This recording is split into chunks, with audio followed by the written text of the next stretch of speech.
I think it's a super necessary and useful tool.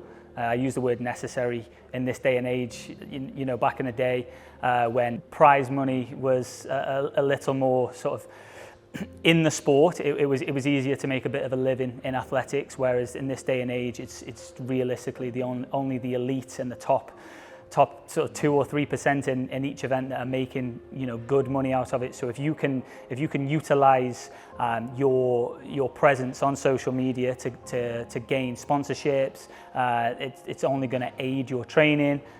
So yeah, I think in this day and age, it's far more useful and far more necessary than it ever has been. It's a tough one. I think in athletics, again, sort of touching on what I spoke about before, the top sort of 1 to 3% in athletics are household names and very well known, whereas the people a little bit further down the list aren't going to be as well known outside of the athletics world. So you've got to try and push yourself beyond that. People in athletics may know you, but you know, if you're a championship football player or a League One football player, you're still going to have a following and a backing of that team's support group. So it is slightly different in athletics than other sports. A few things. I'm not the biggest name in athletics by any stretch of the imagination. I have a reasonable following, and you occasionally get the odd sort of hate comment on a video. And I remember one time, 2019, I was competing at European Team Champs, and I don't have Twitter, but I got informed about a certain comment that was on Twitter, and it said if Benjamin Williams cared more about his jumping than he did how his hair looked, I'm sure he'd jump really far. And obviously, I'm competing, I don't get a chance to see that, but later on in that competition I actually jumped the Olympic standard, so I just had a little rebuttal. I made a Twitter specifically to tweet at him and said, how did my hair look in that round 3? So you know, there's always going to be a bit of hate or whatever you want to call it out there, but because I did well, I could also make that remark. So I suppose just going out there and performing, it speaks more volumes than anything that you can actually say to anybody. I kind of let it go over my head, to be honest with you. There's a lot of comments about in my event, the triple jump, you obviously have no jumps, and in training we don't solely focus on not getting no jumps. It's more about the technical element.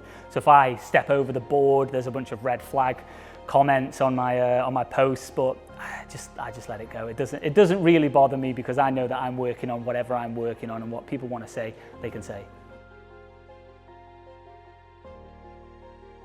You develop a relationship between you and your followers, because you're doing something that many people either aspire to do or look at, or maybe not do, but your sort of lifestyle is very different to the norm. So you build this relationship with your followers, your following, and you do then become this brand, and you can utilize that to your benefit for sure.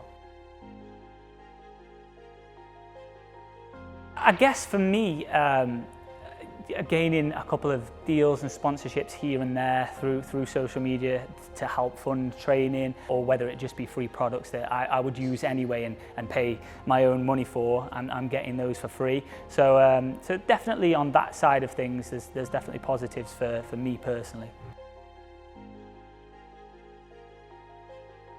I guess throw yourself in the deep end. Talking to camera is always very, very difficult, and still to this day I find that element of it quite difficult. But and what you're doing each day it might be the norm for you, because your peers, your friends, you've all got a sort of similar lifestyle where you're training, it's full time. But to the general public, that's not the norm, and it's very different, and people are very interested in what you have to say, in what you're doing. So although it seems mundane and the norm to you, it's very interesting to a lot of people. So get your phone out. If you haven't got a camera, get your phone out, film your day, tell people what you're doing, what you're eating, how you're recovering. Just that type of thing really stretches far and wide on the social media side of things. My just triple jump posts tend to do really well, just because it's sort of a feat which people will look at and go, that's not the norm. Most people can't do that, and it looks kind of impressive. So they tend to do really well. However, I've just started getting into a little bit of cooking content, and I've had a really great response from that. So I think I'm going to go more down that route, and the day in the life and the what I eat in a day type thing. That's been really positive.